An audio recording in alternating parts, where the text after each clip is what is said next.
मैं एक कथा आपको संक्षिप्त में सुना देता हूं, ध्यान से सुन लीजिए। प्रमाण कल दूंगा, आज सुना रहा हूं। प्रमाण कल दूंगा। म्यूजिक बंद करके सुना रहा हूं, मात्र 10 मिनट में सुना दूंगा आपको। बहुत शांत मन से, आवाज बिल्कुल करना मत। कृष्ण मूल रूप से प्रकट होने से पहले अपने 4 अंश के साथ प्रकट हुआ है। एक का नाम है वासुदेव, अनिरुद्ध, शंकरशन और प्रद्युम्न। ये 4 व्यूह कहलाते हैं। क्या कहलाते हैं? 4 व्यूह। और रसात्मक पुरुषोत्तम जो है, अब देखो, जब भी भगवान का अवतार होगा, ये प्रोटोकॉल है,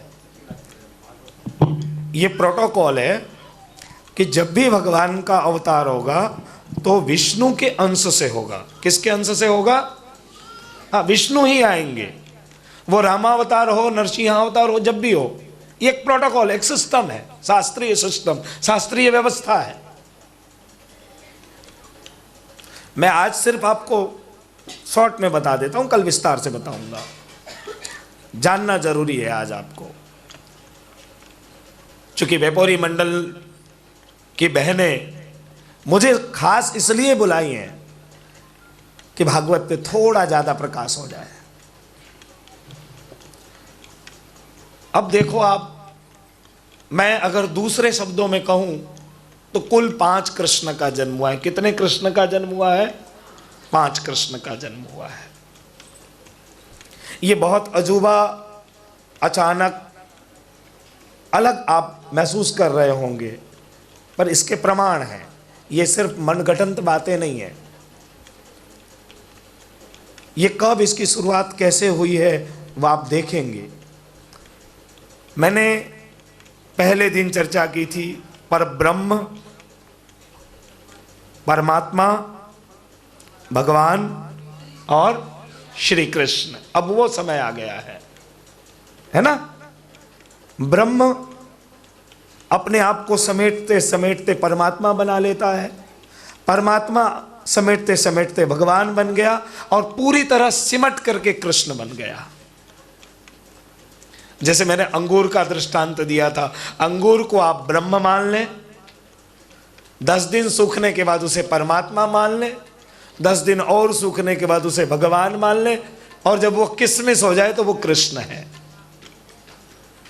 पर ब्रह्म, परमात्मा, भगवान और श्री कृष्ण। बाकी के अवतार और कृष्णावतार में ये अंतर है कि बाकी के सारे अवतार विष्णु के अंश से हैं, लेकिन केवल और केवल श्री कृष्ण अवतार विष्णु के अंश से भी है, और नारायण से ऊपर जो ब्रह्म है वो ब्रह्म भी कृष्ण के रूप में प्रकट हुआ है। इसीलिए समझना बेहद कठिन है। आज तक हम नहीं समझ पाते हैं जन्म प्रकरण को। इसका कारण यही है कि जन्म प्रकरण में 2 अवतार हैं। एक विष्णु के अंश से भी आ रहा है कृष्ण, और एक परब्रह्म स्वयं भी आ रहा है। इसीलिए आज तक हम कृष्ण को नहीं समझ पाए, और समझते हुए हैं तो आधे अधूरे समझते हैं। मैं नहीं समझ पा रहा हूं कि आप समझ पाएंगे कि नहीं, पर मुझे कोशिश करनी चाहिए। कोशिश मान करके कोशिश कर रहा हूं, बाकी भगवान की मर्जी। अब मैं और हल्केपन से आपको बताऊं तो आपको मैंने कहा था ब्रह्मा, विष्णु, महेश, उससे ऊपर नारायण, और मैंने कहा था ना कि नारायण से ऊपर भी एक कोई है, वो है, उसी को हम ब्रह्म बोलते हैं। और वो ब्रह्म है। ब्रह्म क्या है? वेयर इज ब्रह्म? इस पे मैंने बहुत लोगों की स्पीच सुनी, रविशंकर से लेकर जे कृष्णमूर्ति, ओशो रजनीश, ट्यूसडे लबेस लिम्पा, ये सब को सुना, पर मुझे अभी भी डाउट है कि किसी ने कोई क्लियर नहीं किया। अगर किसी ने क्लियर किया तो सिर्फ और सिर्फ जगतगुरु श्रीमद् वल्लभाचार्य चरण ने, और कुछ हद तक शंकराचार्य जी ने भी। शुरुआत शंकराचार्य जी ने की, वो भी किस समय? जब उनकी मां बीमार हो गई। शंकराचार्य जी की माँ बीमार हुई, शंकराचार्य जी माँ के पास पहुँचे, माँ ने कहा कि मुझे कुछ सुना कि मुझे सुकून मिले। शिव की स्तुति सुनाई, सुकून नहीं मिला। माता जी की स्तुति सुनाई, सुकून नहीं मिला। तब अंत में भजे ब्रजै कमंडनम समस्त पाप खंडनम नमामि नंद नंदनम जब सुनाया, कृष्ण का गुणगान किया, तब माँ को सुकून मिला और माँ बोली कि बस इसी काम को आगे बढ़ा, मैं जा रही हूँ। लेकिन चूंकि शंकराचार्य शंकर मत के प्रवर्तक थे, इसलिए कृष्ण भक्ति पे ध्यान नहीं दिया, स्वीकार किया। कैसे स्वीकार किया? भज गोविंदम भज गोविंदम भज गोविंदम मूढ़ मते। गोविंद तक पहुंचे, ब्रह्म तत्व को स्वीकार कर रहे हैं, लेकिन ब्रह्म कृष्ण ही है, इतनी हिम्मत नहीं हो रही है स्वीकारने की। समझ में आई बात? ब्रह्म को क्यों नहीं स्वीकारोगे? नहीं स्वीकारोगे तो जाओगे कहां? कैसे नहीं स्वीकारोगे? स्वीकारना तो तुमको है ही, लेकिन ब्रह्म कृष्ण ही है, ये जो है ना क्लियर भागवत के सिवाय नहीं हो सकता है। इसीलिए कल मैंने कहा ना, वेद का अर्थ उपनिषद, वेदांता, गीता और भागवत, इन पांचों को मिला करके जब एक साथ पढ़ेंगे तब पता चलेगा कि ब्रह्म क्या है, ब्रह्म किसे कहते हैं। उस ब्रह्म की सेवा पुष्टि मार्गियों के घर में हो रही है, उस लालन की सेवा, उस श्रीजी बाबा की सेवा हो रही है। भले आज अपन उसको नहीं समझ पा रहे हैं, नहीं जान पा रहे हैं, ठीक बात है, कोई बात नहीं है। भगवान का नियम है, जान करके करो, अनजाने में करो, प्रभु तो प्रभु ही है। तो दो तरह से, जैसे राम जी आए तो विष्णु में से विष्णु का अवतरण हुआ, लेकिन कृष्णा अवतार में जो है विष्णु के अंश से भी प्रभु आए और स्वयं ब्रह्म भी आया। जो ब्रह्म है वो भी आया है। वो कहाँ आया? वो श्रीमद् गोकुल में आया। और जो विष्णु के अंश से कृष्ण आया वो कहाँ आया? मथुरा में आया। इसी को अब मैं कल आपको अच्छी तरह से प्रमाण के साथ समझाऊंगा। जो जिज्ञासु होंगे आप 2:30 बजे आ जाना, उस समय मैं जरूर एक बार आपको बताऊंगा कि ब्रह्म कैसे आ रहा है, क्यों आ रहा है। पर ब्रह्मावतरण, महाप्रभु जी कहते हैं पर ब्रह्मावतरण केशव क्लेशनाशन।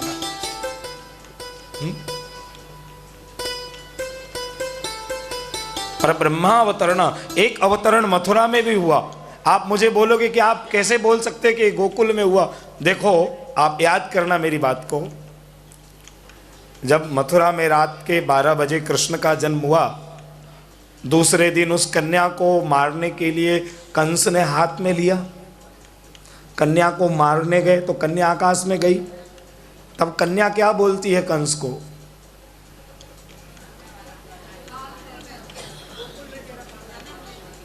देखो, वहां एक वर्ड यूज किया है कि हे दुष्ट कंस, तुझे मारने वाला 84 कोस के ब्रज में कहीं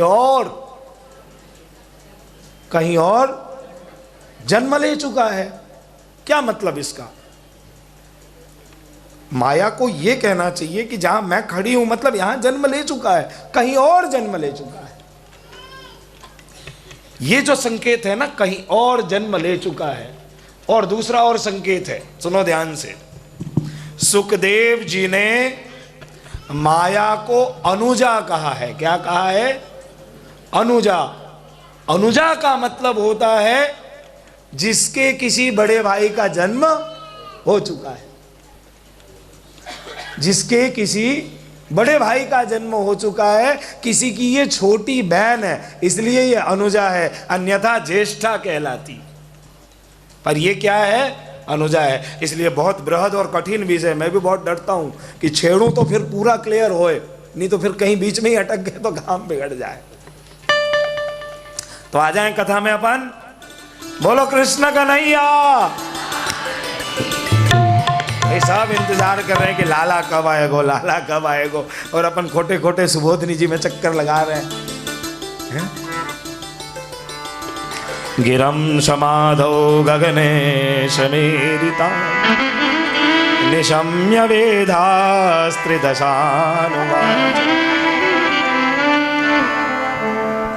महाराज सूरसेन, मथुरा राज्य के राजा महाराज सूरसेन और महाराज सूरसेन के मित्र राजधानी के राजा महाराज उग्रसेन। महाराज उग्रसेन के छोटे भाई का नाम देवक और महाराज देवक के यहाँ 6 कन्याओं का जन्म हो चुका है। 7 कन्याओं का कुल जन्म हुआ। सबसे छोटी कन्या देवकी है। महाराज उग्रसेन और महाराज सूरसेन दोनों ही बचपन के बड़े अच्छे दोस्त हैं, बड़े अच्छे मित्र हैं। महाराज सूरसेन के यहां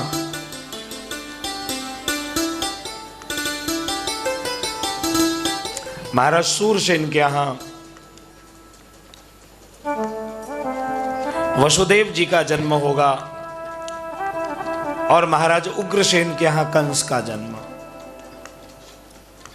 दोनों साथ साथ में बड़े हुए। समयानुसार दोनों की शादी हुई। महाराज सूरसेन की पत्नी भी गर्भवती हुई, महाराज उग्रसेन की पत्नी भी गर्भवती हुई। कथा ऐसी है कि मथुरा में एक बगीचा है। उस बगीचे में एक राक्षस का निवास है। जो भी गर्भवती स्त्री उस बगीचे में जाती है, उस गर्भवती स्त्री पे राक्षस की दृष्टि पड़ने से उसका गर्भ दूषित हो जाता है। गर्भगत शिशु भी राक्षस के समान गुण धर्म वाला हो जाता है। ऐसी कथानक है। समयानुसार महाराज सूरसेन और उग्रसेन दोनों की पत्नी गर्भवती हुई। एक दिन महाराज उग्रसेन की पत्नी उसी बगीचे में भ्रमण करने को गई। राक्षस ने देख लिया। महाराज उग्रसेन को इसकी जानकारी हुई। महाराज उग्रसेन ने निश्चय किया कि बालक का जन्म होते ही मैं बालक को यमुना में प्रवाहित कर दूंगा। सूरसेन के यहां वसुदेव जी, देखो वसुदेव जी वेद स्वरूप हैं और त्रिकालदर्शी हैं। एक तो वेद स्वरूप है और त्रिकालदर्शी भी हैं। वसुदेव जी का जन्म सूरसेन के यहाँ हुआ और कंस का जन्म उग्रसेन के यहाँ हुआ। महाराज उग्रसेन ने जन्म लेते ही कंस को यमुना जी में प्रवाहित कर दिया, यमुना जी में फेंक दिया। उसी समय महाराज सूरसेन यमुना जी में स्नान कर रहे थे। जैसे ही स्नान करते समय कंस को फेंका। कंस प्रवाहित होकर सूरसेन के पास पहुंचा। सूरसेन कंस को लेकर अपने घर में आए और वसुदेव जी कंस दोनों साथ में बड़े हुए हैं। दोनों का लालन पालन साथ में हुआ है। एक दिन श्री नारद जी पहुंचे और नारद जी ने थोड़ा ऊपर नीचे कर दिया, भड़का दिया। नारद जी ने कहा कि तू कहां, बड़े बाप का बेटा है,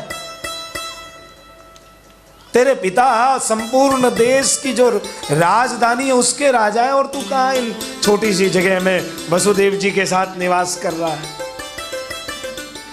उसी समय कंस को जानकारी हुई कि मेरे पिता उग्रसेन हैं और मुझे तो इस राज्य को संभालना है। उसी समय महाराज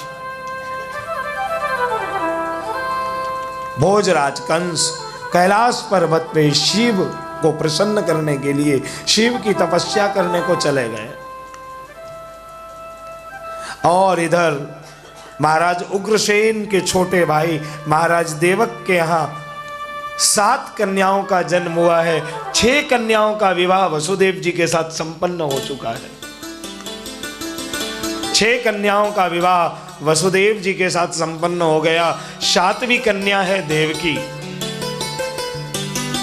और जब देवकी के साथ विवाह होने का समय आया, उस समय भोजराज कंस शिव धनुष लेकर के, शिव से वरदान प्राप्त करके, भगवान शिव को प्रसन्न करके वापस लौटे हैं। और लौटते ही देवकी की शादी हुई है। शादी में 1000 रथों को सजा करके बहुत भव्यतम प्रकार से 1000 दासी सहित, क्योंकि वसुदेव जी कंस के बचपन के मित्र हैं। कंस इस बात को जानता है कि वसुदेव सत्यवादी है, वसुदेव कभी झूठ नहीं बोलते। वसुदेव जी के साथ देवकी का शुभ विवाह संपन्न हुआ। उस रथ में बिठाकर कंस स्वयं देवकी को ससुराल छोड़ने के लिए रथ को चलाकर जा रहा है। और उसी समय बराबर आकाशवाणी हुई।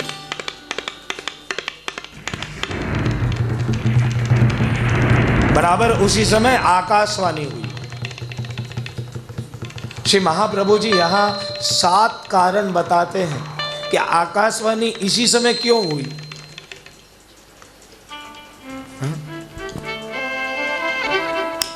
आकाशवाणी बाद में क्यों नहीं हुई? आकाशवाणी इसी समय हुई, उसके 7 कारण हैं। और आपने आज्ञा ये भी की कि 5 प्रकार के लोगों को कथा में रुचि नहीं होती है। कितने लोगों को? हाँ, ध्यान रखना। अपन जबरदस्ती भले बिठा दो, वो बैठ करके भी अपने में मस्त है साहब, एंड्रॉइड का यूज कर रहा है बैठे बैठे। हाँ, ऐसा मत समझो। बताऊं नाम? बताऊं नाम? किस किस की रुचि नहीं होती है कथा में? एक आसुरी जीव, एक पशु जीव, एक निंदितार्थ रस पीड़ित जीव, एक कर्मजड़ जीव और एक स्त्री जीव। तहलका मच गया ना। स्त्री जीवों की भी रुचि कथा में नहीं होती। महाप्रभु ने बहुत सुंदर अर्थ किए। स्त्री जीव का मतलब स्त्री नहीं। आप श्री आज्ञा करते हैं प्रकृति स्ववस्वत्वम पुरुष जीवत्वम, प्रकृति परवस्वत्वम स्त्री जीवत्वम। जिसने प्रकृति को अपने अंदर समेटा है वो है पुरुष जीव, और जो प्रकृति के अधीन है वो है स्त्री जीव। जिसने अपने आप पर नियंत्रण किया है, प्रकृति को अपने अंदर समेट लिया कि नहीं, मैं 5 घंटे बैठ सकता हूं, इसमें क्या है, भगवत नाम लेना है, मैं बैठूंगा। लेकिन बैठने के बाद थोड़ी सी, समझ गए ना? और ज्यादा समझाऊं तो इन 5 प्रकार के जीव को कथा में रुचि नहीं होती है। भले अपन जबरदस्ती बिठा लो, अपन मान रखने के लिए बैठ भी जाएं, अपने को खुश करने के लिए बेचारे आ भी जाएं, पर रुचि होती नहीं है। तो 5 प्रकार के लोग और 7 कारण श्री सुबोधनी जी में बड़े सुंदर कारण बताए। आकाशवाणी हुई ना, उस समय कृष्ण का वसुदेव विहू का जन्म हुआ है। कब? जैसे ही आकाशवाणी हुई, वसुदेव जी के हृदय में वासुदेव व्यूह का जन्म हुआ। ये वासुदेव व्यूह, शंकर्षण व्यूह, अनिरुद्ध व्यूह, प्रद्युम्न व्यूह, ये हमारे सेवा में भी सहायक हैं और लीला में भी सहायक हैं। सुबोधनी जी पढ़ो थोड़े से, जब जाके समझाए कि ये सेवा में भी सहायक हैं। अगर वसुदेव व्यूसु प्रभु अपने अंतर में नहीं आवे, तब तक अपन अपरस करके सेवा नहीं पहुंच सके। वासुदेव व्यू को काम है मोक्ष करानो, मोक्ष देनो। तो कैसे मोक्ष दियो? तो देवकी को कंस के बंधन से छुड़ाया और देवकी के 6 बच्चों को मोक्ष दिलवाया। ये सब बहुत डिटेल में हो जाएगी कथा, इतनी डिटेल में मत जाओ, नहीं तो पता चला कि सब बाउंस हो रहा है ऊपर से, बधु बगड़ी जैसे पाछू। 4 दिन की मेहनत 1 दिन में मिट्टी में मिला दूंगा, सब बाउंस हो जाएगा। बाकी ये बातें हैं सुबोधनी जी की कहने की मतलब।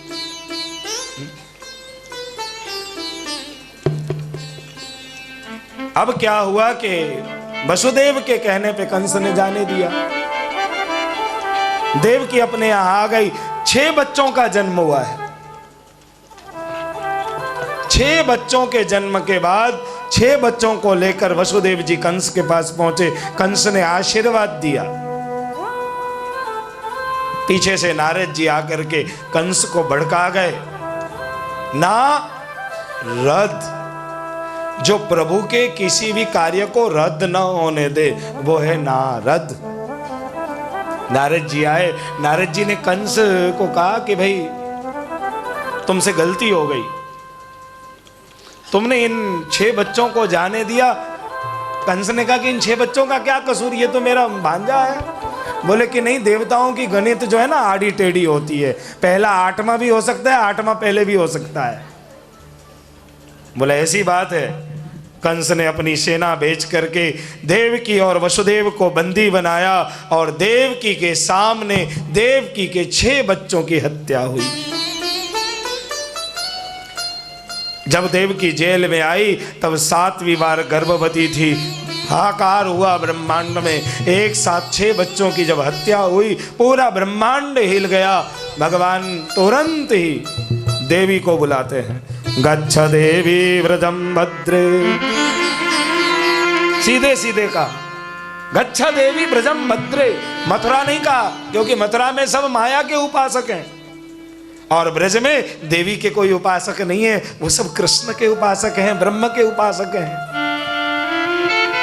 गच्छा देवी ब्रजम भद्रे, हे देवी ब्रज में जाओ। पूछी क्या प्रभु कारण, सेवा कौन सी है? बोले योग बल से देवकी के 7वें गर्भ को रोहिणी के गर्भ में स्थापित करो और तुम स्वयं यशोदा के गर्भ से जन्म धारण करो। पीछे से मैं भी आता हूं, मैं भी आता हूं। आज यशोदा रानी 90 साल की हो चुकी हैं। नंद बाबा 120 साल के हो चुके हैं। मथुरा के आसपास छोटे छोटे कई गांवों के राजा हैं नंदराय जी, और पूरे ब्रजमंडल में यशोदा रानी को कोई संतान नहीं, पहली बार गर्भवती हुई। पूरे ब्रज में उत्सव का माहौल है। और नंदराय जी वसुदेव जी के मित्र थे, इसलिए वसुदेव जी की बाकी 5-6 पत्नी नंदराय जी के यहाँ रहती है। समझो अब कथा को कि वसुदेव जी की 6 पत्नी नंदराय जी के यहाँ है। देवकी पूरी 7 बहन थी, एक अभी वसुदेव जी के साथ जेल में बंद है, बाकी की 6 पत्नी नंदराय जी के यहाँ छुपी हुई है। और उसमें एक रोहिणी है, रोहिणी के गर्भ में देवकी के गर्भ को ट्रांसफर किया है योग बल से, और वो है संकर्षण व्यूह, कृष्ण का दूसरा जन्म ये है। और धीरे धीरे अथ शर्वा गुणोपेत कालः परमशोभनम् येर्वा जन्म जन्मक्ष शांताक्षग्रहतारकम्।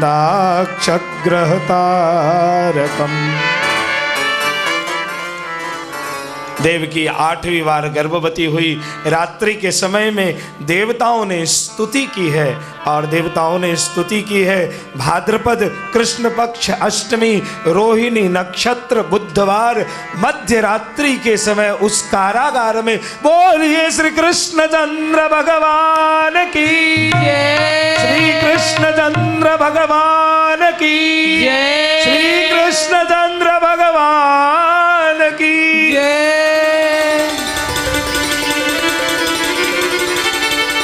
तमद्भुतम बालकम मुदेक्षणम चतुर्भुजम सांग्रगदायुधायुधम श्रीवत्सलक्ष्मम। आप प्लीज शांत रहें। मुझे 8 श्लोक पढ़ने में जल्दी जल्दी फास्ट पढ़ूंगा। आप आंख बंद करके कृष्ण का ध्यान करें।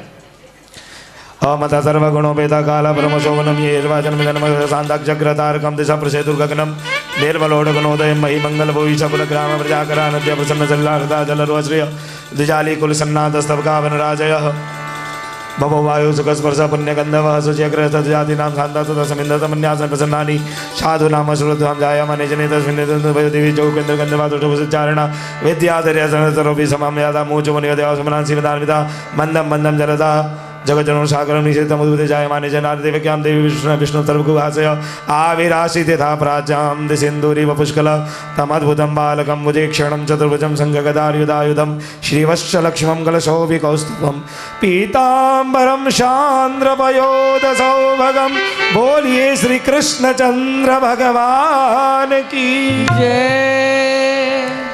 भगवान चतुर्भुज रूप में प्रकट हुए ना। अब सुनिए, ये तीसरा जन्म है। आ रहे हैं क्या?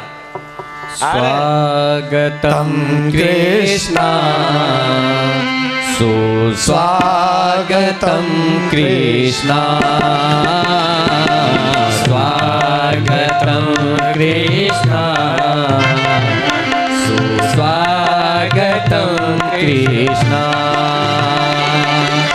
स्वागतम सुस्वागतम शरणागतम हरि बोल। स्वागतम सुस्वागतम शरणागतम कृष्णा स्वागतम कृष्णा सुस्वागतम कृष्णा हरि बोल।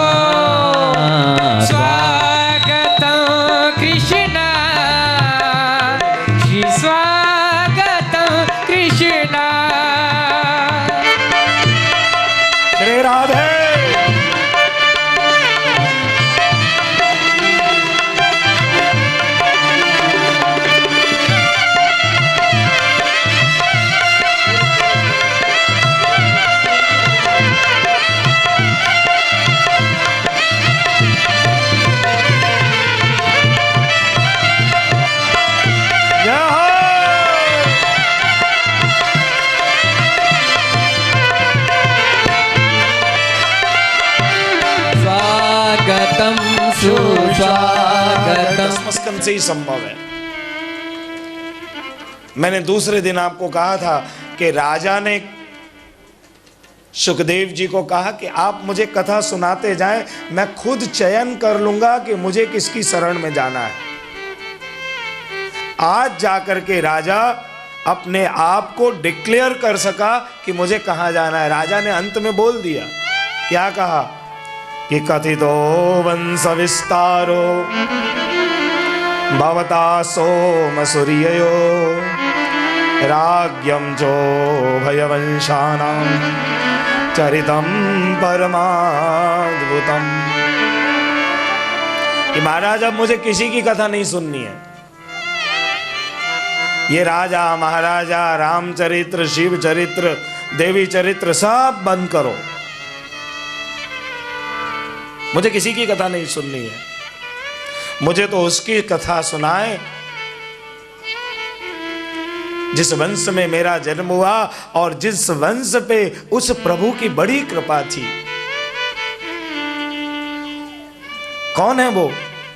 यदोश्च धर्मशीलस्य नितरां मुनिषत्तमा तत्रांशेनावतीर्यस्य विष्णुवीर्याणि संसना। विष्णु वीर्याणि, मेरा जन्म भी मेरे पिता के अंश से नहीं है। मैं जब गर्भ में था तब उस चतुर्भुज नारायण का मुझे दर्शन हुआ था, मुझे उसकी स्मृति हो रही है जिसने माता के गर्भ में मेरी रक्षा की। बाकी मेरी तो मृत्यु हो चुकी थी। विष्णु वीर्याणि संसना। महाराज मुझे उसकी कथा सुनाए। क्यों? क्योंकि निर्वृत्त सही रूप गीयमानाद। यहां वक्ता का लक्षण बताया कि आपकी वाणी में ही वो प्रभाव है, आपकी वाणी ही कृष्ण कथा को सुना सकती है। बाकी किसी में वो सामर्थ्य नहीं है कि कृष्ण कथा का वर्णन कर दे। तब जाकर के कहते हैं कि पितामहा में शमरे धनंजय देवव्रताध्या तीर्थैस्तिमिङ्गलै दुरात्ययं गौरवसैन्यसागरं कृत्वा तरन्वसपदं स्मयत्प्लुवा। अब क्या हुआ? पितामह में समरे धनंजय कि मेरे जो पितामह अर्जुन, मेरे पितामह, मेरे प्रपितामह महाराज पांडु, और इन सब में कृष्ण की बड़ी कृपा थी। पल पल में रक्षा करते थे, क्षण क्षण में रक्षा करते थे। मेरी माता, मेरी दादी द्रौपदी, जिसके हृदय में मेरे प्रभु विराजते थे, तो जन्म उसने दिया है तो मरण भी मेरा वही सुधारेगा। मुझे आप उसकी कथा सुनाएं। तब जाकर के नैमिषारण्य में बैठे हुए सूत जी, नैमिषारण्य में बैठे हुए सूत जी को डाउट हो गया कि शायद कृष्ण कथा सुनाने की योग्यता सुखदेव जी में भी नहीं है। बात खुलेआम बोल रहा हूं। आज का झोला छाप बक्ता कोई भी कृष्ण कथा सुनाने निकल पड़ता है। एक समय था कि सुखदेव जी ने भी हाथ खड़े कर दिए कि मेरी क्षमता नहीं है कि मैं कृष्ण समझा दूं। तब राजा का मरण कैसे सुधरे, क्योंकि राजा अब 3 दिन के बाद चला जाएगा। तब उस समय क्या घटना, वहां की घटना देखो। सूतौवाच एवं निशम्य भृगुनन्दन साधुवादं वैयासकिः स भगवान् नथ विष्णुरातम। यही तो है श्रीमद् भागवत के घोटने का रस। भागवत को घोटो जब जाकर के रस की प्राप्ति होती है। क्या कहा? जब राजा ने कृष्ण कथा सुनने की जिज्ञासा की तो सुखदेव जी ने प्रोटोकॉल तोड़ करके व्यासपीठ की मर्यादा के विरुद्ध एवं निशम्य राजा को प्रणाम किया। अपन तो ऐसे नहीं करे तो नाराज हो जाए सामने वाला। भाई साहब, अपनी लायकात भी कहाँ है जो अपन व्यासपीठ पे बैठ सके? मैं तो कभी नहीं मानता हूं कि मेरी लायकात है, योग्यता ही नहीं है। एवं निशम्य भृगुनंदन साधुवादम वैयासकी स भगवान अथ विष्णुरातम। वैयासकी मतलब सुखदेव जी के हृदय में, अथ भगवान, साक्षात भगवान जब सुखदेव जी के हृदय में आकर बैठे तब जाकर के सुखदेव की वाणी प्रकट हुई। अन्यथा सुखदेव चुप हो चुके थे, बोली चली गई थी, वाणी अवरुद्ध हो चुकी थी। और अब व्यासपीठ का प्रोटोकॉल तोड़ा, उसका क्या? तब जाकर के श्री महाप्रभु जी सामने आते हैं। सुबोधनी जी में आचार्य चरण ने आज्ञा की कि प्रीति 2 प्रकार से होती है, एक नैष्ठ की प्रीति, एक शास्त्रतः प्रीति। ताज बेगम मदीना जा रही थी, रास्ते में जतिपुरा आया, अपने शागिर्दों के साथ मदीना जा रही थी। रास्ते में जतिपुरा आया, जतिपुरा में गिरिराज बाबा की ध्वनि सुन करके गिरिराज गोवर्धन और राधे राधे सुन करके पालकी में से नीचे उतर गई। पूछी कि यहाँ कौन रहता है गिरिराज पर्वत पे? आदमियों ने कहा कि यहाँ छोटा खुदा रहता है, मैं आपको बड़े खुदा के पास लिए जा रहा हूँ। बोली मुझे तो पहले छोटे खुदा को देखना है। दौड़ती दौड़ती गिरिराज पर्वत पे चली गई। गिरिराज बाबा का स्पर्श हुआ, श्रीनाथ जी के मंदिर में चली गई। जैसे ही श्रीनाथ जी को देखा पागल हो गई, बावली हो गई। इतना प्रेम हो गया उसके मन में, इतनी प्रीति हो गई कि श्री जी बाबा को देखती रह गई, बस निहारती रह गई। आवहु मेरे नैनन में नैन बंद करी लेऊ, ना मैं देखूं और को ना तोहे देखन दे। इतना प्रेम हो गया, इतना प्रेम हो गया, श्री जी बाबा को देखने लग गई। अंत में उसने अपनी रचना भी प्रकट की श्री जी के सामने। सुनो दिल जानी मेरे दिल की कहानी, सुनो दिल जानी मेरे दिल की कहानी, तुम दस्त ही बिकानी बदनामी भी सहूंगी मैं। देव पूजा ठानी मैं निमाज हूँ भुलानी, तजे कलमा कुरान, तेरे गुनन गहूंगी मैं। नंद के फरचंद सरताज कूल्हे वाला, हाँ तो मुगलानी, हिंदुआनी बन रहूंगी मैं। सुनो दिल जानी, मेरे दिल की कहानी, तुम दस्त ही बिकानी, बदनामी भी सहूंगी मैं। इतना प्रेम हो गया। ऐसा प्रेम, ऐसी प्रीति कबहू न देखी कि श्रीनाथ जी बाबा जतीपुरा छोड़ करके अकबर के महल में ताज बेगम के साथ चौपड़ खेलने पधारते थे।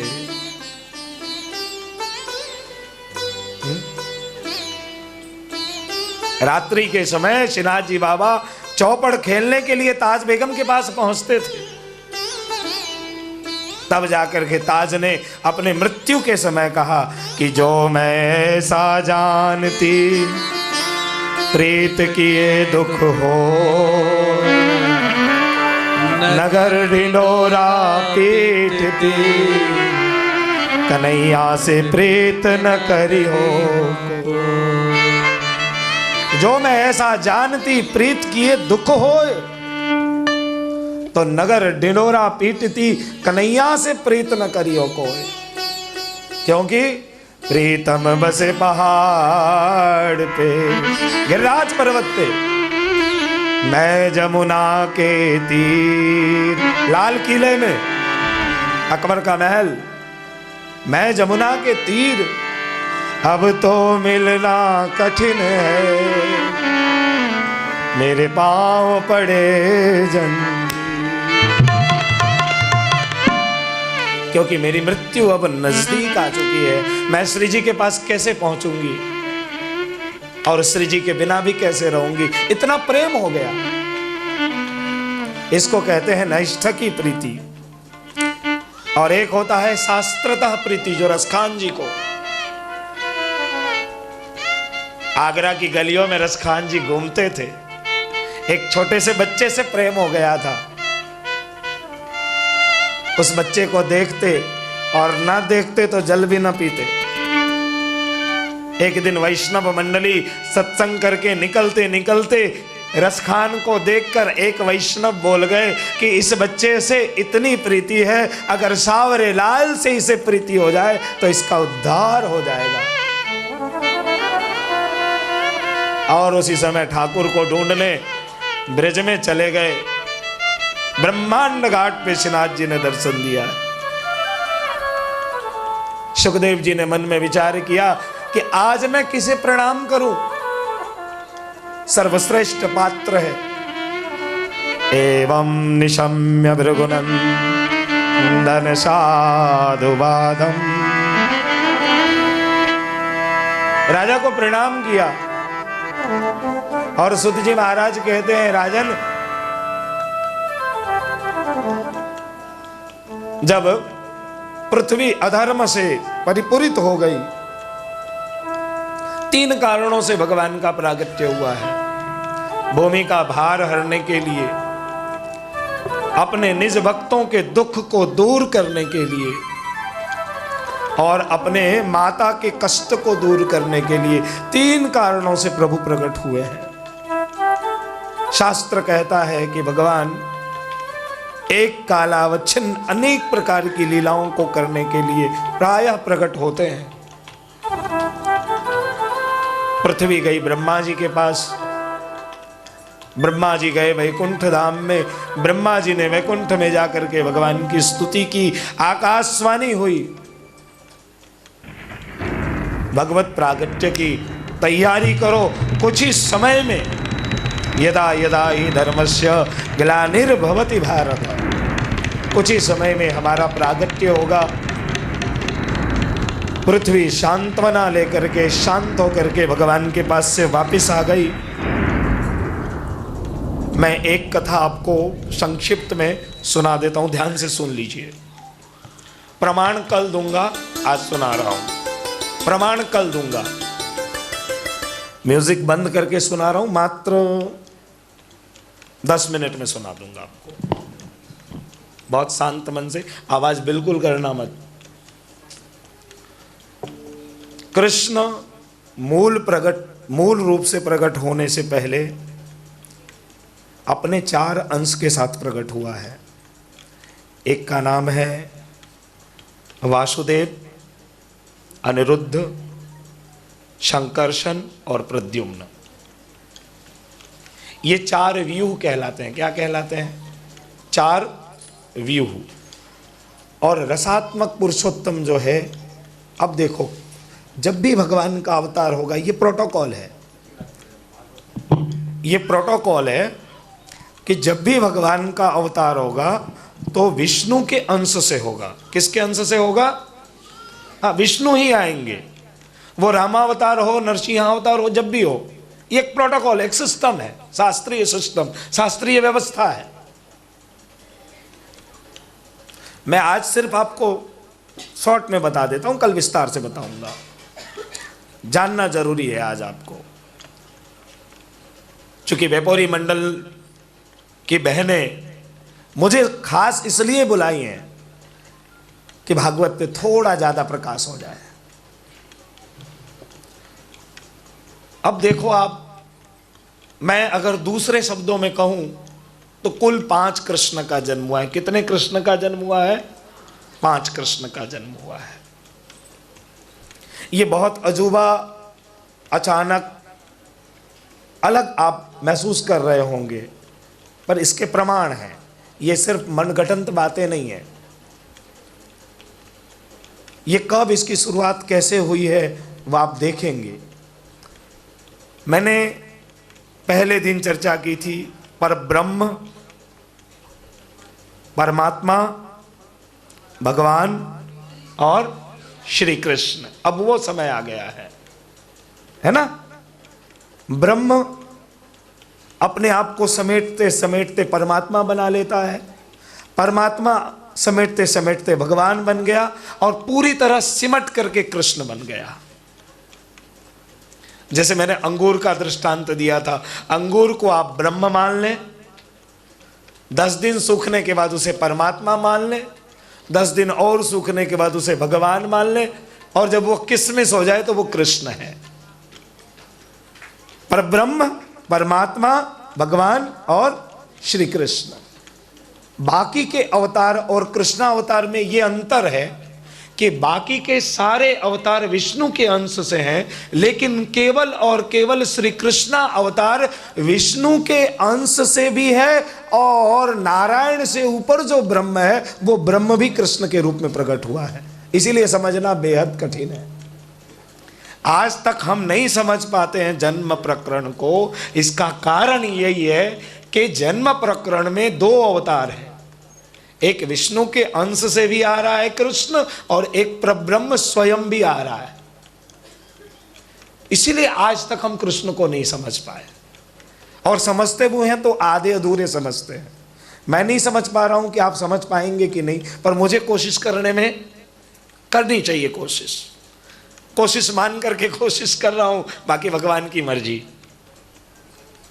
अब मैं और हल्केपन से आपको बताऊं तो आपको मैंने कहा था ब्रह्मा, विष्णु, महेश, उससे ऊपर नारायण, और मैंने कहा था ना कि नारायण से ऊपर भी एक कोई है, वो है, उसी को हम ब्रह्म बोलते हैं। और वो ब्रह्म है। ब्रह्म क्या है? वेयर इज ब्रह्म? इस पे मैंने बहुत लोगों की स्पीच सुनी, रविशंकर से लेकर जे कृष्णमूर्ति, ओशो रजनीश, ट्यूसडे लबेस लिम्पा, ये सब को सुना, पर मुझे अभी भी डाउट है कि किसी ने कोई क्लियर नहीं किया। अगर किसी ने क्लियर किया तो सिर्फ और सिर्फ जगतगुरु श्रीमद् वल्लभाचार्य चरण ने, और कुछ हद तक शंकराचार्य जी ने भी। शुरुआत शंकराचार्य जी ने की, वो भी किस समय? जब उनकी मां बीमार हो गई। शंकराचार्य जी की माँ बीमार हुई, शंकराचार्य जी माँ के पास पहुँचे, माँ ने कहा कि मुझे कुछ सुना कि मुझे सुकून मिले। शिव की स्तुति सुनाई, सुकून नहीं मिला। माता जी की स्तुति सुनाई, सुकून नहीं मिला। तब अंत में भजय व्रजय कमंडनम समस्त पाप खंडनम नमामि नंद नंदनम जब सुनाया, कृष्ण का गुणगान किया, तब माँ को सुकून मिला, और माँ बोली कि बस इसी काम को आगे बढ़ा, मैं जा रही हूँ। लेकिन चूंकि शंकराचार्य शंकर मत के प्रवर्तक थे, इसलिए कृष्ण भक्ति पे ध्यान नहीं दिया। स्वीकार किया। कैसे स्वीकार किया? भज गोविंदम भज गोविंदम भज गोविंदम मूढ़ मते। गोविंद तक पहुंचे, ब्रह्म तत्व को स्वीकार कर रहे हैं, लेकिन ब्रह्म कृष्ण ही है, इतनी हिम्मत नहीं हो रही है स्वीकारने की। समझ में आई बात? ब्रह्म को क्यों नहीं स्वीकारोगे? नहीं स्वीकारोगे तो जाओगे कहां? कैसे नहीं स्वीकारोगे? स्वीकारना तो तुमको है ही, लेकिन ब्रह्म कृष्ण ही है, ये जो है ना क्लियर भागवत के सिवाय नहीं हो सकता है। इसीलिए कल मैंने कहा ना, वेद का अर्थ उपनिषद, वेदांता, गीता और भागवत, इन पांचों को मिला करके जब एक साथ पढ़ेंगे तब पता चलेगा कि ब्रह्म क्या है, ब्रह्म किसे कहते हैं। उस ब्रह्म की सेवा पुष्टि मार्गियों के घर में हो रही है, उस लालन की सेवा, उस श्रीजी बाबा की सेवा हो रही है। भले आज अपन उसको नहीं समझ पा रहे हैं, नहीं जान पा रहे हैं, ठीक बात है, कोई बात नहीं है। भगवान का नियम है, जान करके करो, अनजाने में करो, प्रभु तो प्रभु ही है। तो दो तरह से, जैसे राम जी आए तो विष्णु में से, विष्णु का अवतरण हुआ, लेकिन कृष्णा अवतार में जो है विष्णु के अंश से भी प्रभु आए और स्वयं ब्रह्म भी आया। जो ब्रह्म है वो भी आया है। वो कहाँ आया? वो श्रीमद् गोकुल में आया। और जो विष्णु के अंश से कृष्ण आया वो कहाँ आया? मथुरा में आया। इसी को अब मैं कल आपको अच्छी तरह से प्रमाण के साथ समझाऊंगा। जो जिज्ञासु होंगे आप 2:30 बजे आ जाना, उस समय मैं जरूर एक बार आपको बताऊंगा कि ब्रह्म कैसे आ रहा है, क्यों आ रहा है। पर ब्रह्मावतरण, महाप्रभु जी कहते हैं पर ब्रह्मावतरण केशव क्लेशनाशन।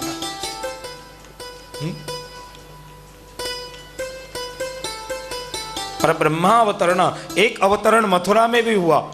आप मुझे बोलोगे कि आप कैसे बोल सकते कि गोकुल में हुआ? देखो, आप याद करना मेरी बात को। जब मथुरा में रात के 12 बजे कृष्ण का जन्म हुआ, दूसरे दिन उस कन्या को मारने के लिए कंस ने हाथ में लिया। कन्या को मारने गए तो कन्या आकाश में गई। तब कन्या क्या बोलती है कंस को?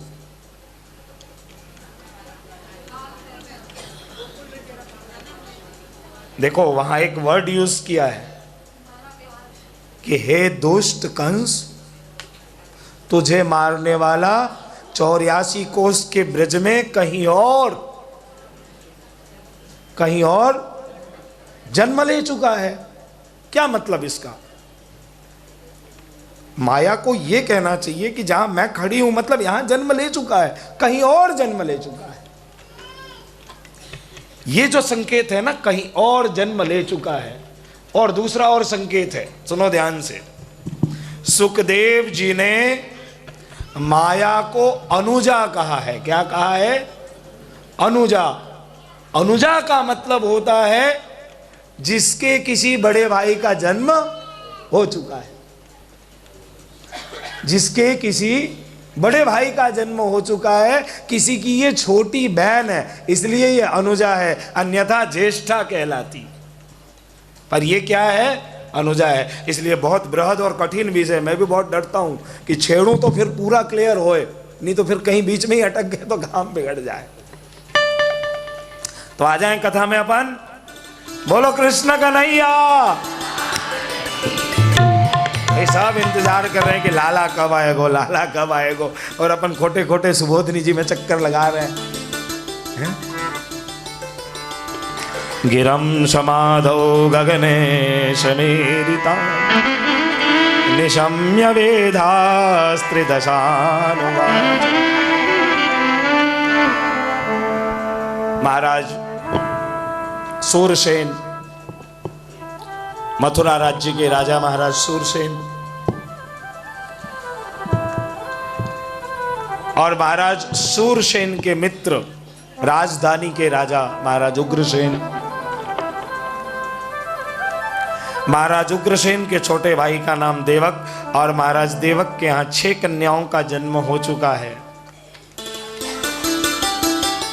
7 कन्याओं का कुल जन्म हुआ। सबसे छोटी कन्या देवकी है।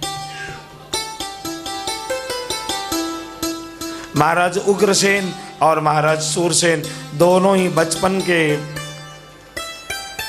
बड़े अच्छे दोस्त हैं, बड़े अच्छे मित्र हैं।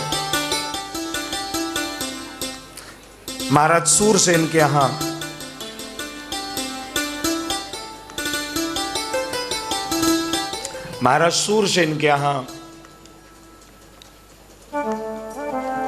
वसुदेव जी का जन्म होगा और महाराज उग्रसेन के यहां कंस का जन्म। दोनों साथ साथ में बड़े हुए। समयानुसार दोनों की शादी हुई। महाराज सूरसेन की पत्नी भी गर्भवती हुई, महाराज उग्रसेन की पत्नी भी गर्भवती हुई। कथा ऐसी है कि मथुरा में एक बगीचा है। उस बगीचे में एक राक्षस का निवास है। जो भी गर्भवती स्त्री उस बगीचे में जाती है, उस गर्भवती स्त्री पे राक्षस की दृष्टि पड़ने से उसका गर्भ दूषित हो जाता है। गर्भगत शिशु भी राक्षस के समान गुण धर्म वाला हो जाता है। ऐसी कथानक है। समयानुसार महाराज सूरसेन और उग्रसेन दोनों की पत्नी गर्भवती हुई। एक दिन महाराज उग्रसेन की पत्नी उसी बगीचे में भ्रमण करने को गई। राक्षस ने देख लिया। महाराज उग्रसेन को इसकी जानकारी हुई। महाराज उग्रसेन ने निश्चय किया कि बालक का जन्म होते ही मैं बालक को यमुना में प्रवाहित कर दूंगा। सूरसेन के यहां वसुदेव जी, देखो वसुदेव जी वेद स्वरूप हैं और त्रिकालदर्शी हैं। एक तो वेद स्वरूप है और त्रिकालदर्शी भी हैं। वसुदेव जी का जन्म सूरसेन के यहाँ हुआ और कंस का जन्म उग्रसेन के यहाँ हुआ। महाराज उग्रसेन ने जन्म लेते ही कंस को यमुना जी में प्रवाहित कर दिया, यमुना जी में फेंक दिया। उसी समय महाराज सूरसेन यमुना जी में स्नान कर रहे थे। जैसे ही स्नान करते समय कंस को फेंका। कंस प्रवाहित होकर सूरसेन के पास पहुंचा। सूरसेन कंस को लेकर अपने घर में आए और वसुदेव जी कंस दोनों साथ में बड़े हुए हैं। दोनों का लालन पालन साथ में हुआ है। एक दिन श्री नारद जी पहुंचे और नारद जी ने थोड़ा ऊपर नीचे कर दिया, भड़का दिया। नारद जी ने कहा कि तू कहां बड़े बाप का बेटा है, तेरे पिता संपूर्ण देश की जो राजधानी है उसके राजा है और तू कहां इन छोटी सी जगह में वसुदेव जी के साथ निवास कर रहा है। उसी समय कंस को जानकारी हुई कि मेरे पिता उग्रसेन हैं और मुझे तो इस राज्य को संभालना है। उसी समय महाराज भोजराज कंस कैलाश पर्वत पे शिव को प्रसन्न करने के लिए शिव की तपस्या करने को चले गए। और इधर महाराज उग्रसेन के छोटे भाई महाराज देवक के यहाँ 7 कन्याओं का जन्म हुआ है। 6 कन्याओं का विवाह वसुदेव जी के साथ संपन्न हो चुका है। 6 कन्याओं का विवाह वसुदेव जी के साथ संपन्न हो गया। 7वीं कन्या है देवकी। और जब देवकी के साथ विवाह होने का समय आया, उस समय भोजराज कंस शिव धनुष लेकर के शिव से वरदान प्राप्त करके भगवान शिव को प्रसन्न करके वापस लौटे हैं। और लौटते ही देवकी की शादी हुई है। शादी में 1000 रथों को सजा करके बहुत भव्यतम प्रकार से 1000 दासी सहित क्योंकि वसुदेव जी कंस के बचपन के मित्र हैं। कंस इस बात को जानता है कि वसुदेव सत्यवादी है, वसुदेव कभी झूठ नहीं बोलते।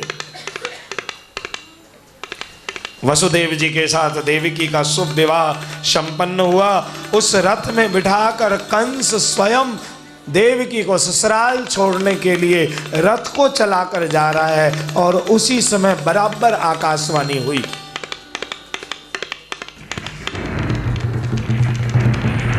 बराबर उसी समय आकाशवाणी हुई।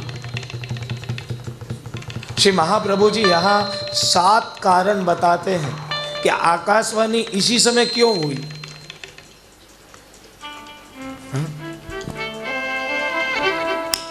आकाशवाणी बाद में क्यों नहीं हुई? आकाशवाणी इसी समय हुई, उसके 7 कारण हैं। और आपने आज्ञा ये भी की कि 5 प्रकार के लोगों को कथा में रुचि नहीं होती है। कितने लोगों को? हाँ, ध्यान रखना। अपन जबरदस्ती भले बिठा दो, वो बैठ करके भी अपने में मस्त है साहब, एंड्रॉइड का यूज कर रहा है बैठे बैठे। हाँ, ऐसा मत समझो। बताऊं नाम? बताऊं नाम किस किस की रुचि नहीं होती है कथा में? एक आसुरी जीव, एक पशु जीव, एक निंदितार्थ रस पीड़ित जीव, एक कर्म जड़ जीव और एक स्त्री जीव। तहलका मच गया ना। स्त्री जीवों की भी रुचि कथा में नहीं होती। महाप्रभु ने बहुत सुंदर अर्थ किए। स्त्री जीव का मतलब स्त्री नहीं। आप श्री आज्ञा करते हैं प्रकृति स्ववस्वत्वम पुरुष जीवत्वम, प्रकृति परवस्वत्वम स्त्री जीवत्वम। जिसने प्रकृति को अपने अंदर समेटा है वो है पुरुष जीव, और जो प्रकृति के अधीन है वो है स्त्री जीव। जिसने अपने आप पर नियंत्रण किया है, प्रकृति को अपने अंदर समेट लिया कि नहीं, मैं 5 घंटे बैठ सकता हूं, इसमें क्या है, भगवत नाम लेना है, मैं बैठूंगा। लेकिन बैठने के बाद थोड़ी सी, समझ गए ना? ये और ज्यादा समझाऊं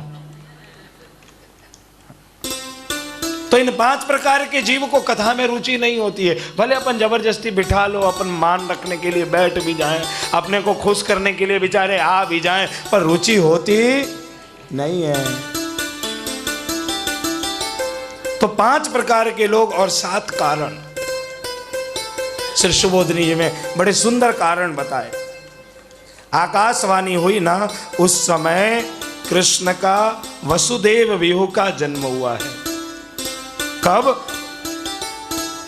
जैसे ही आकाशवाणी हुई, वसुदेव जी के हृदय में वासुदेव व्यूह का जन्म हुआ। ये वासुदेव व्यूह, शंकर्षण व्यूह, अनिरुद्ध व्यूह, प्रद्युम्न व्यूह, ये हमारे सेवा में भी सहायक हैं और लीला में भी सहायक हैं।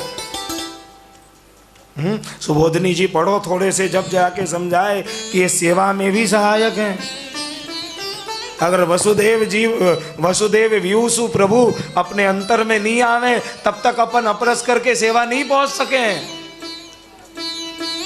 वासुदेव व्यू को काम है मोक्ष करानो, मोक्ष देनो।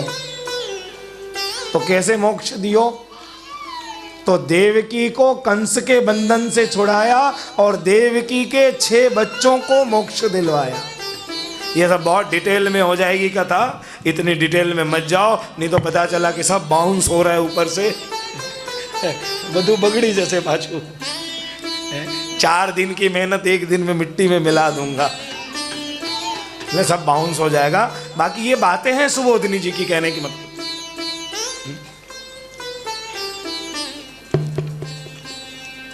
अब क्या हुआ कि वसुदेव के कहने पे कंस ने जाने दिया। देवकी अपने यहां आ गई। 6 बच्चों का जन्म हुआ है। 6 बच्चों के जन्म के बाद 6 बच्चों को लेकर वसुदेव जी कंस के पास पहुंचे। कंस ने आशीर्वाद दिया। पीछे से नारद जी आकर के कंस को भड़का गए। ना रद जो प्रभु के किसी भी कार्य को रद्द न होने दे, वो है नारद।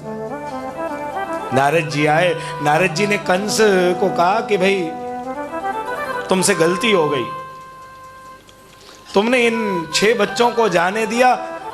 कंस ने कहा कि इन 6 बच्चों का क्या कसूर, ये तो मेरा भांजा है। बोले कि नहीं, देवताओं की गणित जो है ना आड़ी टेढ़ी होती है, पहला 8वां भी हो सकता है, 8वां पहले भी हो सकता है। बोले ऐसी बात है।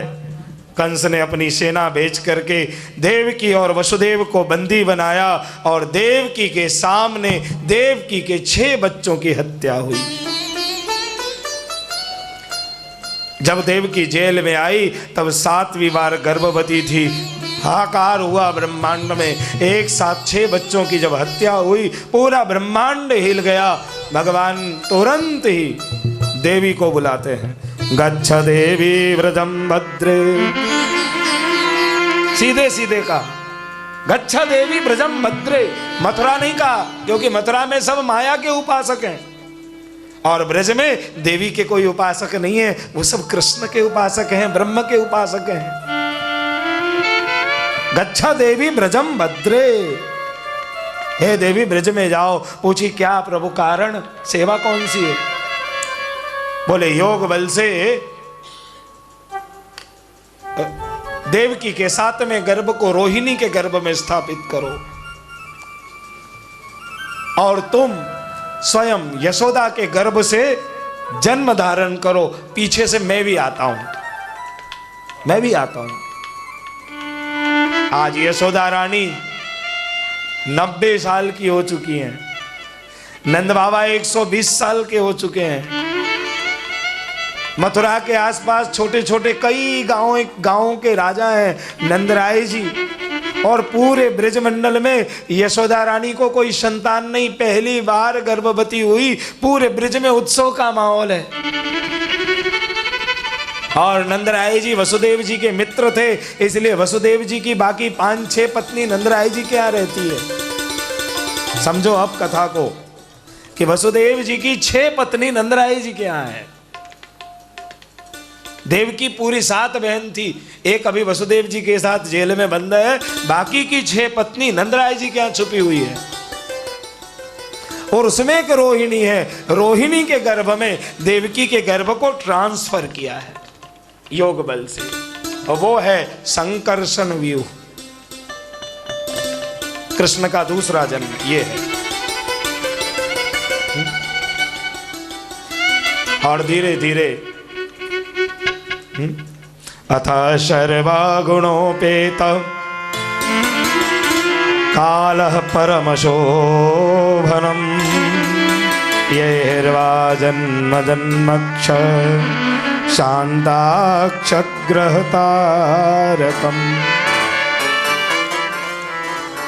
देवकी 8वीं बार गर्भवती हुई। रात्रि के समय में देवताओं ने स्तुति की है, और देवताओं ने स्तुति की है भाद्रपद कृष्ण पक्ष अष्टमी रोहिणी नक्षत्र बुधवार मध्य रात्रि के समय उस कारागार में। बोलिए श्री कृष्ण चंद्र भगवान की जय, श्री कृष्ण चंद्र भगवान की जय, श्री कृष्ण चंद्र भगवान की जय।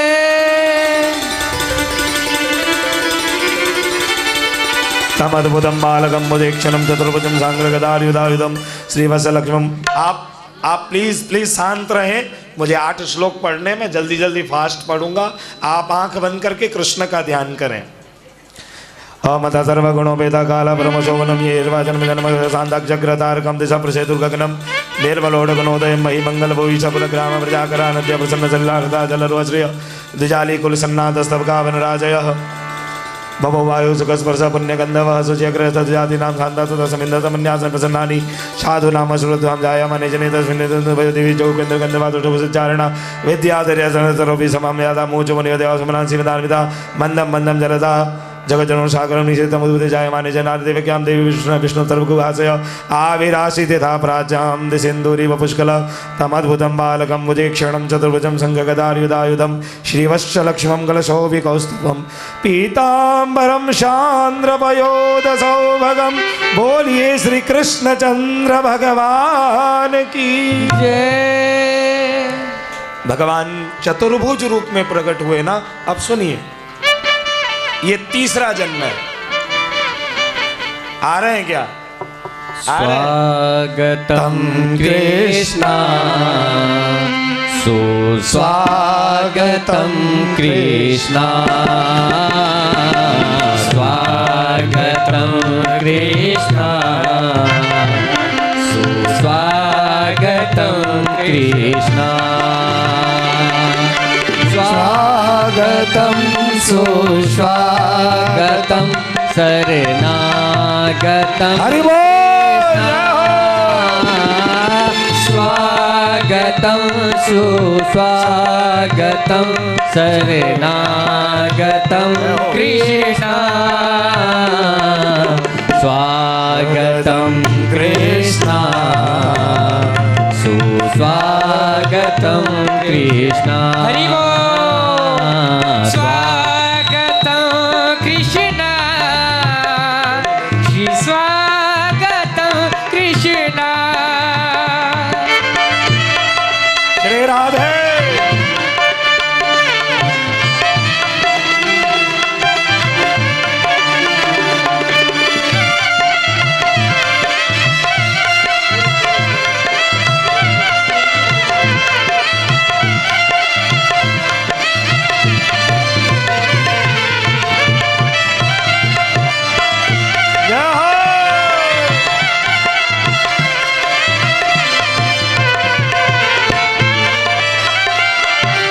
स्वागतम सुस्वागतम स्वागतम कृष्णा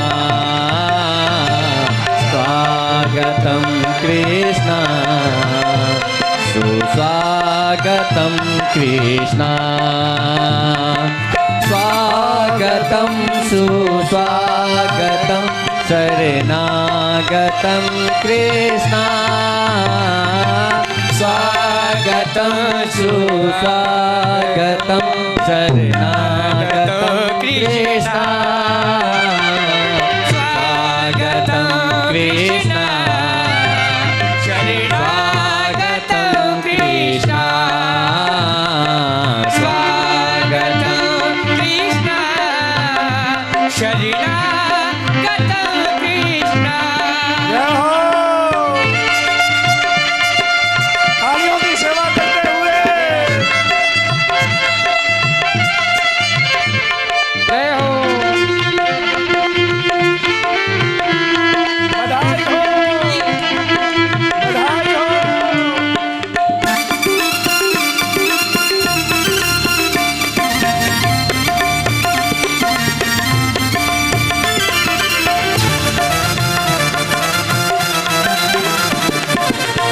बस तो देखो, अब नंद महोत्सव तो शुरू ही कर दें अपन, हाँ? उसके बाद भगवान श्रीमद गोकुल में गए और ब्रज में ब्रज चंद भयो जसोदा घर एक बार बोलो जोर से, बाबा बधाई हो। बधाई हो, बधाई हो। और मेरे तरफ से पूज्य जय जय जय जय विराजमान है। बेपोरी सत्संग मंडल की सभी बहनें, हेमंत भाई ठक्कर के संपूर्ण परिवार को और आप आए हुए समस्त वैष्णवों को बधाई हो। ये कृष्ण जन्म, ये आनंद आपके जीवन का एक हिस्सा बन जाए, ऐसी शुभकामनाएं व्यासदेव से। हे आनंद लाल की जय कन्हैया लाल की हाथी घोड़ा पाल की जय कन्हैया लाल के हाथी घोड़ा पाल की जय कन्हैया लाल की जय हो नंद लाल की जय यशोदा लाल के जय हो नंद लाल की जय यशोदा लाल की हे आनंद उमंग भयो जय कन्हैया लाल के हे आनंद उमंग भयो जय कन्हैया लाल की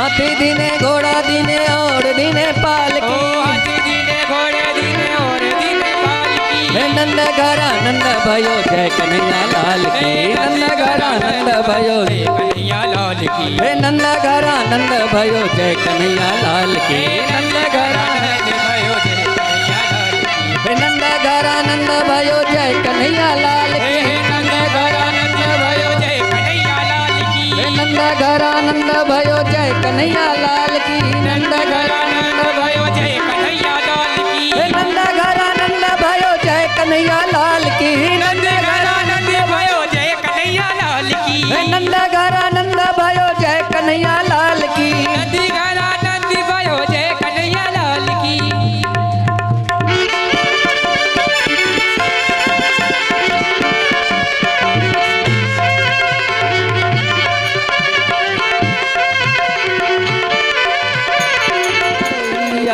यह छवि नैनन में भर लीजिए आरती बाल कृष्ण की कीजिए